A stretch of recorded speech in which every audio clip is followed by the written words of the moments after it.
সত্যি বলতে আজকের ভিডিও বানানোর কোনো উদ্দেশ্যই আমার ছিল না।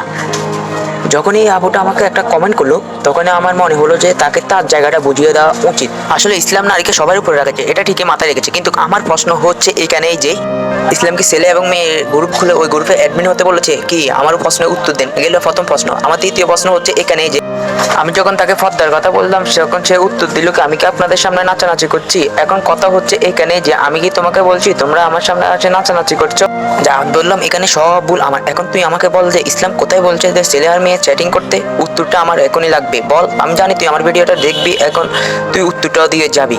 শোন বোন, হ্যাঁ আমি তোকে নিজের বোন হিসেবে একটা উপদেশ দিচ্ছি বা একটা আদেশও দিচ্ছি, সব জায়গায় সব বিষয়ে ইসলাম নিয়ে আসবি না, এতে তোরে খারাপ হবে।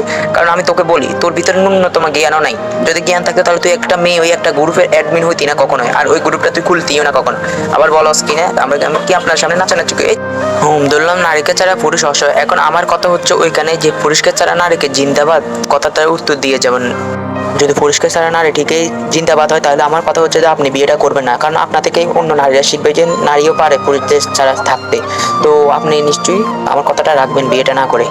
তো আজ এই পর্যন্তই, সবাই ভালো থাকবেন, সুস্থ থাকবেন, আল্লাহ হাফেজ। আর অন্তত তোর যদি ন্যূনতম জ্ঞান থাকে তাহলে এই গ্রুপটা ডিলিট করবি।